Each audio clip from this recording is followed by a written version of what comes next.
Just letting you know, this is only my spoiler first impressions of the episode. Check my pinned comment for a free gift related to this video. And to watch my unfiltered reactions with exclusive bonuses, join my Asha Media TV Club. The link is in the description box below. Now, here's my afterthoughts of this episode of Supernatural. I enjoyed this filler. I think it was a good one. Yeah, Donna, I love her. I think there's no hiding that. She brings a smile to my face, and I think hopefully most of you love her too for that reason. And I feel like a grinning fool, but she's just so infectious. And I love, this actress, Buckmaster. Yes, I forgot her first name already, but I was trying to remember it last time when we first met her. I was like, okay, I'm going to remember this actress's name. Jody, I know it's Kim Rhodes. Yeah, anyway. She's a scene stealer.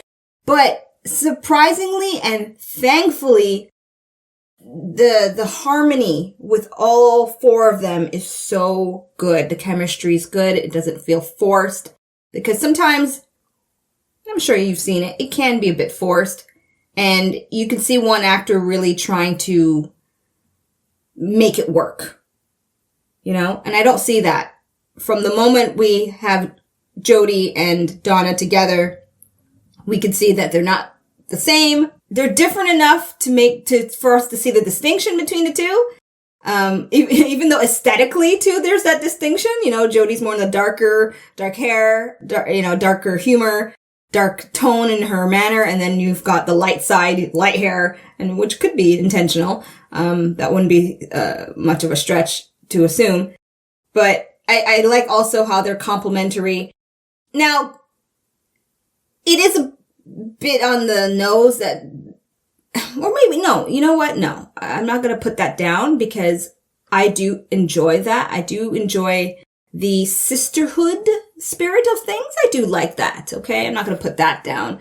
I know how some people could roll their eyes at that, especially there were given moments, especially with the ex-douchebag Doug, where the feminism points got a little bit, whatever, right? At that given point in time, I could understand, especially with CW, you're going to start making those points a little clearer as you're introducing more female characters. So I have to anticipate that and but forgive me at times when I do roll my eyes at it, because it can be a little annoying for me. Like that moment with the whole, we're coming along with you to kill vampires.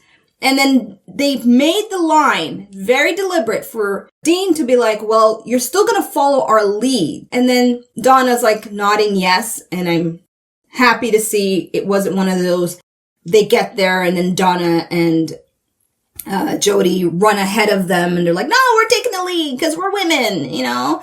I'm glad they didn't do that. And I hope they stick to that realism of things that has nothing to do with gender. It has to deal with the fact, Sam and Dean are the actual hunters who know this stuff. They're trying to protect you because they would have said that to anybody else. You agree with me on that, I hope. Okay, anyways, let's focus back on the show here. So, yeah, for me, it was an enjoyable filler episode because aside from Donna, the whole sheriff's retreat, just showing more of the culture of their setting. I like that. And mind you, it's not a culture I'm familiar with. So all the more so for me, there's that curiosity of how they're depicting it. What I like also, what I think they're trying to set up is now that we have Jody and Donna familiar with the supernatural and they're gaining more experience and they're learning more from Sam and Dean. And how Donna had said at the end there that they're going, not Donna, Jody, she was going to teach Donna more of the ropes. That right there, okay, you're setting up for another episode to come at some point where they're going to tackle the supernatural together. And if anything, if this is showing an extension now, I think it is. I mean, I know you can't validate this, but you wouldn't have all this going unless there's intention. I say this, but I'm like, are the writers going to just drop this? Okay, don't go into the pessimistic mode, Asha. All right, so I'm crossing my fingers. How about that? I'm crossing my fingers that this is now showing an extension of their group, their base, right? This is now going to be like a real Scooby gang here. Sam, Dean, Jody, Donna, and Castiel, when he gets back at some point, and whoever else then to kind of just, I guess, increase the group and increase their reach of as hunters or hunters in the making, hunters in the training kind of thing. And I like things kind of like on an equal playing field. So you've got 2 women and we've got 2 men. In that sense, that's cool. I think that's good. Equal situation here.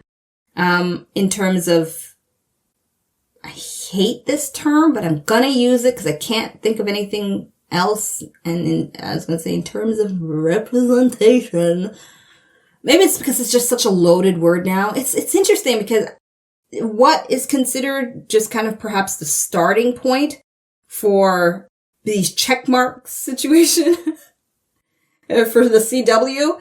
At this point in time watching it, it is just so saturated and overloaded. So it's me taking on the challenge of not letting my personal frustration influence my perception of what they're trying to show with the story. So I beg your patience with me on that. And if you get offended by some of my own slight with it, you're welcome to express that. Don't be afraid of that. Okay? It's just all about the language. I try my best to be tactful. I try. And I can only ask of you to be tactful back if you don't agree, right? It's all about being able to express opposing opinions still with respect and still with courtesy with how it's expressed. Huh? Okay. Anyway. All right. Favorite scene. Oh my goodness. I mean, every scene with Donna is just gold. Okay, if I had to that's how I asked myself. If I had to rewind to one scene in this episode, where would I rewind to first? I gotta look at it for a second here. Just kind of scroll through it. Where would I go? I think I would go to the introduction to Donna and Jody meeting up with each other for the first time. Donna's smile. I think it would be that moment. It was just so much fun to see them and see her and they're meeting up. Let me see if anything else would come close. Okay, no. It would be that scene with the teeth. Cause I almost paused the episode and rewinded back because I just thought it was so clever what the actress did to just show what she saw. Okay, yeah. So that's my favorite scene. I know it's such a weird one to pick, but it is so memorable. And that's when Donna was telling Jody about what she saw in the alleyway when she saw the vampire. And then she's just like, and he had these teeth. I love that. Okay. So yeah, that's my scene. All right. Ashamoji wise, rewatchability, it's for comedic moments like that where I'd rewatch it and it has nothing to do with let's be real. The MOW was pretty weak. Taking that out of the picture, I give it a solid 3. It's a good episode. It's a good episode. If I were to watch somebody else watch this, in reaction terms, I wouldn't have a problem. And I'd be watching to see what they would think of Donna's moments with Jody. So it's rewatchable for that only, for me personally. So yeah, 3 Ashamojis I think works well. And on to the next episode. Let's go. I'll see ya in it. Thank you for watching this one. Thank you so much for watching. Be sure to subscribe and check out my other videos.